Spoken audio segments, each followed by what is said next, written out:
Good morning everyone. Welcome back to your English class.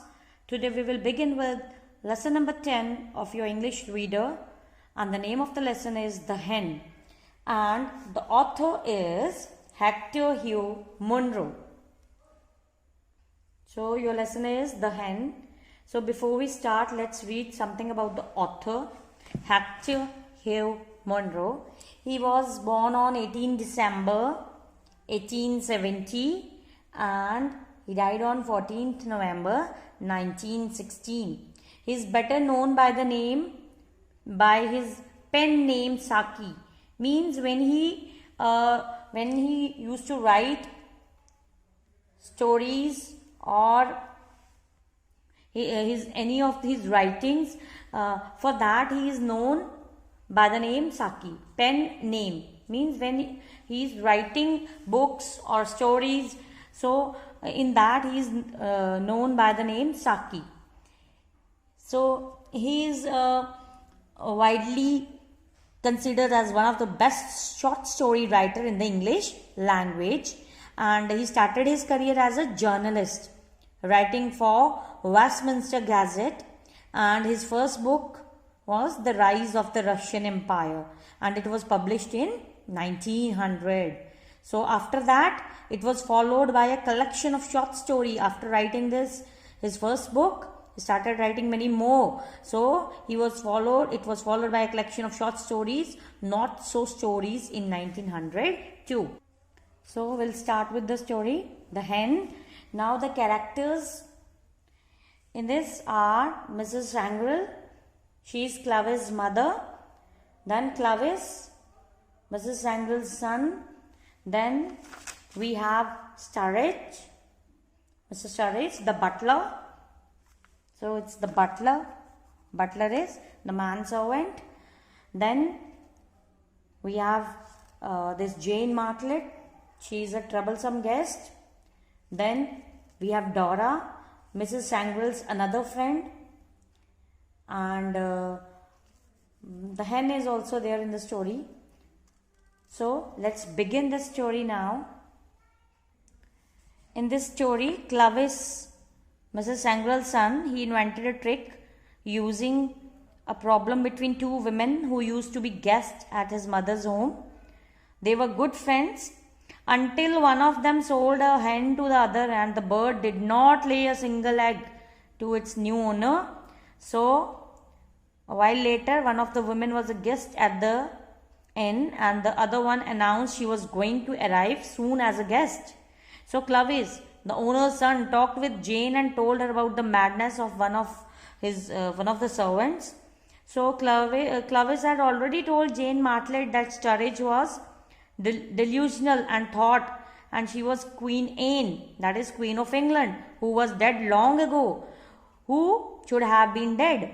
However, his final inspiration to cut short Jane's visit came when he saw Sturridge the next morning crossing the hall. So he asked Sturridge to take an old basket-hilted sword hanging on the wall to Jane because his own hands were all over in oil. So he told Sturridge that Jane wanted to copy the inscription on the sword, and also instructed him to carry the sword without the sheath. Sheath means outer cover, as it would be less trouble. The plan was effective as Clavis had expected. As soon as Sturridge entered the morning room with sword drawn, Jane fled the room with lightning speed and later cut her visit short. So Clavis somehow had made an elaborate plan to drive Jane Martlet out of the house before Mrs. Sangrel's other friend Dora came to visit them. So however, the whole plan proved unnecessary, because in the end, since Dora wrote the very same day that she had postponed her visit to Mrs. Sangrel's place. So let's start the story. Mrs. Sangrel has a troublesome guest at her house. Now children, what is troublesome? One who creates trouble for you, gives pain to you. So this is a troublesome guest, causing trouble or a pain for a long period of time. So another guest is due to arrive. So Now Jane Martlet is already there and Dora She is due to arrive. So, can her son Clovis convince the troublesome guest to leave without his mother's knowledge? Now he want to convince. To whom he want to convince? Jane Martlet to leave that place, and he would want to do this without his mother's knowledge. Now read this extract from Saki's story, The Hen. Saki here is Hector Hugh Munro. So this next Thursday, asked Clavis. Now this is an extract from one of the stories.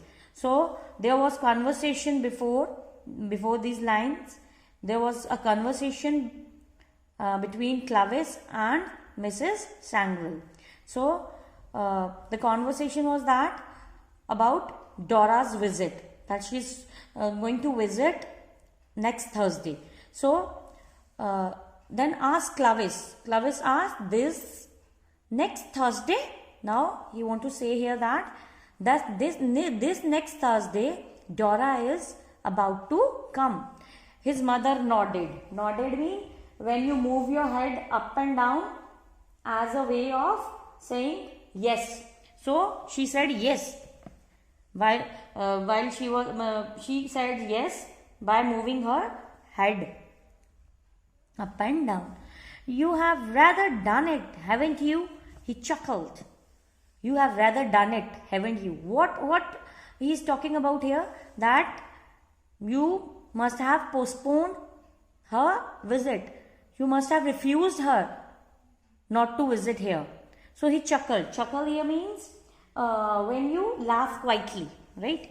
So Jane Martlet has only been here 5 days, and she never stays less than a fortnight. Fortnight is, children, a period of 15 days. Now he said that Jane Martlet is here for the last 5 days only, and she will not go before 15 days. You'll never get her out of the house by Thursday. Now Dora is going to come on Thursday, and she will not leave this place before Thursday. How we will arrange? Why should I? Asked Mrs. Sangrel. Now she said, why I have postponed? Why should I have done this? Why should I have postponed her visit, Dora's visit? She and Dora are good friends, aren't they? They used to be, as far as I remember. Now she said to Clavis that Jane Martlet and Dora are good friends. And as far as I know, as I remember, that in the past they were good friends. They used to be. That's what makes them all the more bitter now. Now, Clavis answered that they were good friends in the past, but now the condition is not so. The circumstances are not so. They are not good friends now. Bitter now means what makes them all the more bitter now.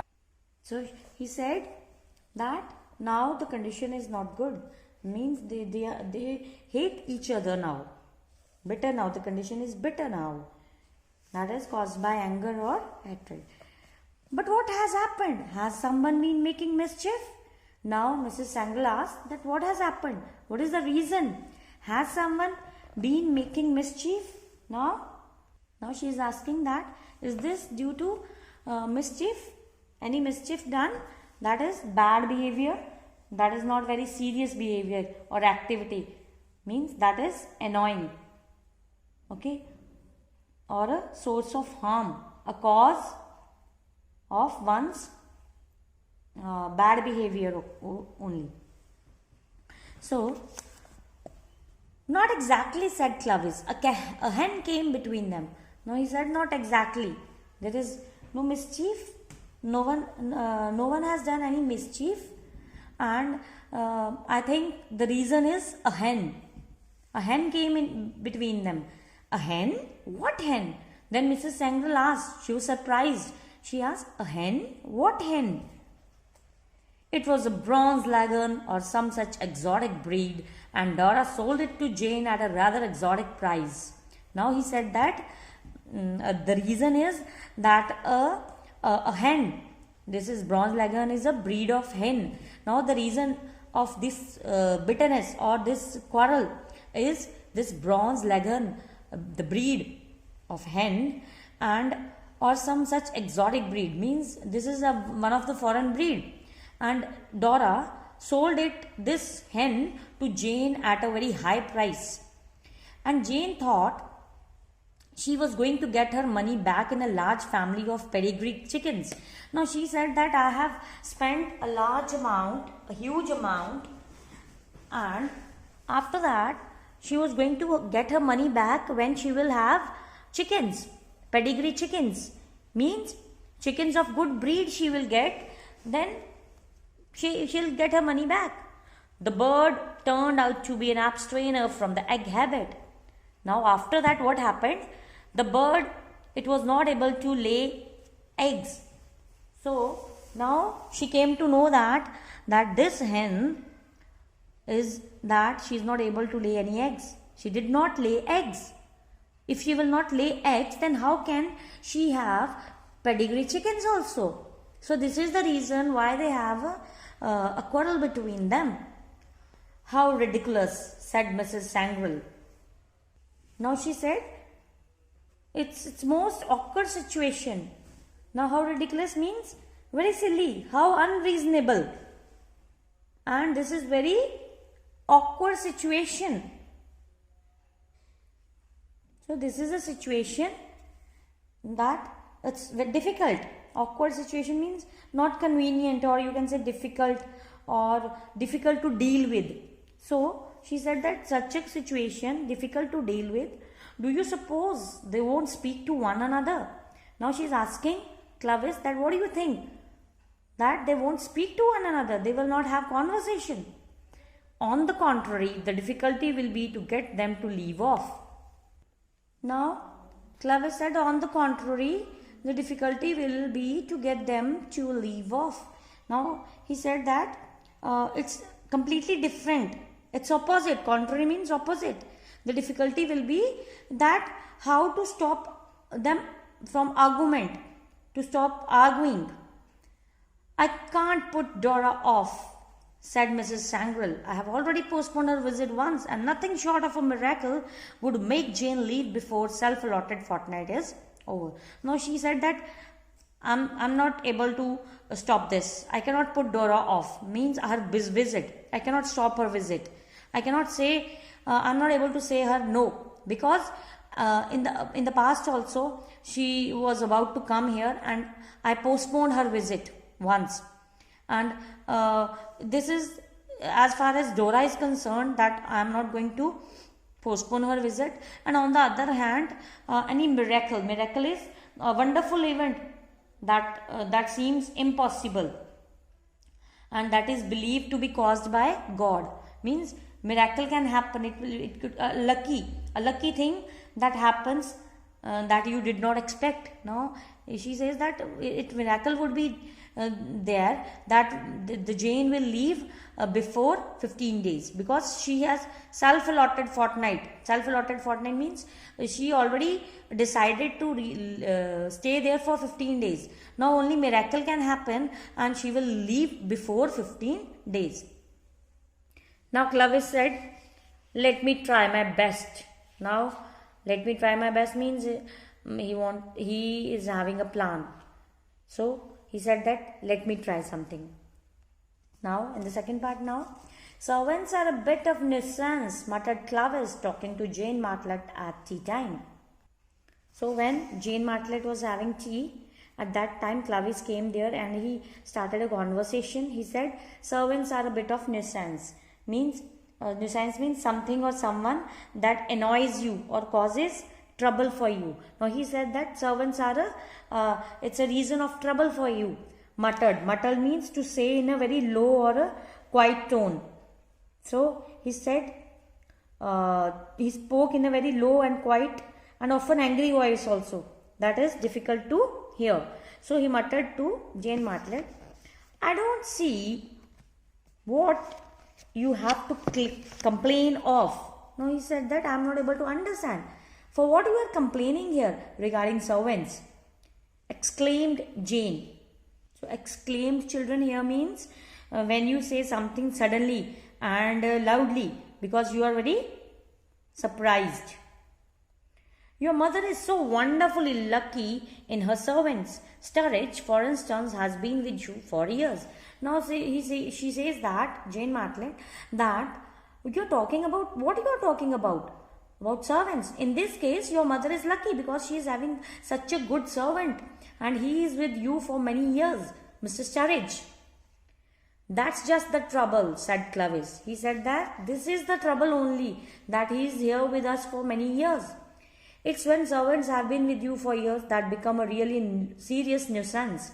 Now he says that this is a really problem, that when a servant is with you for such a long time, it creates, it annoys you or it causes trouble to you.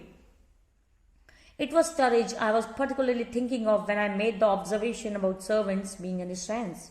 Now he said that when I was just thinking about the servants only, I was just particularly I'm talking about Sturridge, who is our servant for a long time and creating a nuisance for us. About servants being a nuisance. He is a cause of trouble for us. The excellent Sturridge is a nuisance? I can't believe it, said Jane. Now, Jane is surprised. She said, he is such a good person. He is an excellent servant. He is always ready to do everything. He is so loyal, trustworthy. He is very obedient also. And he is perfect in his work also.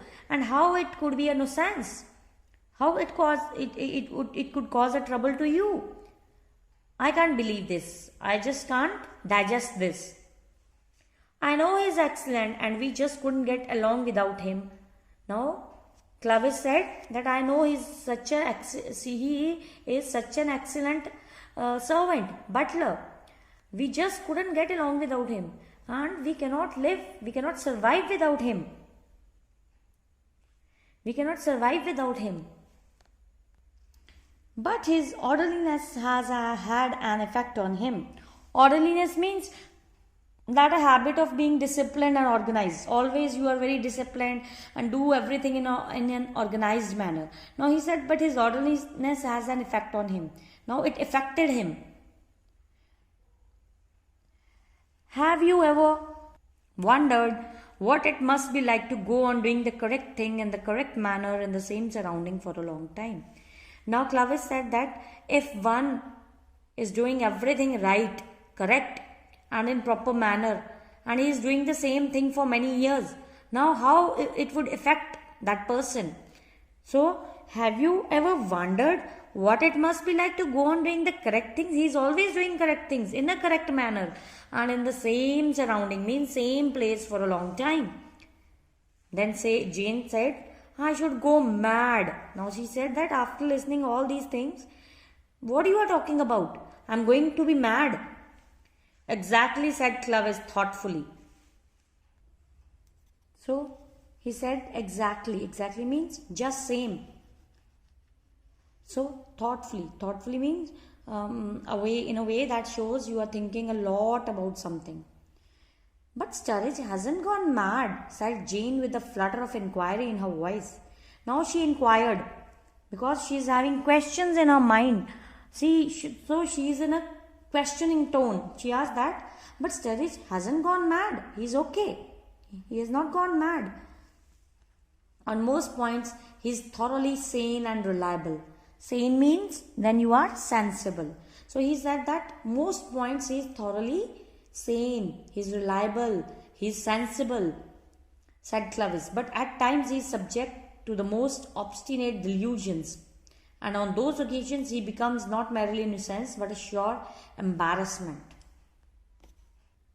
He said that, Clovis said that he is sensible and reliable, but sometimes he is the most obstinate delusions, means sometimes he is stubborn and he's having false beliefs. And on those occasions, he becomes not merely nuisance, but a sure embarrassment. In that case, he is not creating a trouble for us. He is not creating only a trouble, merely a nuisance for us, but it's a cause of embarrassment also at that time. It's a sure embarrassment also. Means when you feel being nervous or ashamed someone or something that causes problems. What sort of delusion? Now she is asking what sort of beliefs, what you are talking, which beliefs, false beliefs you are talking. Unfortunately, they usually center around one of the guests of the house party. Now because he wants to make her scared of this storage, and wants that she should leave that place. So unfortunately means unluckily.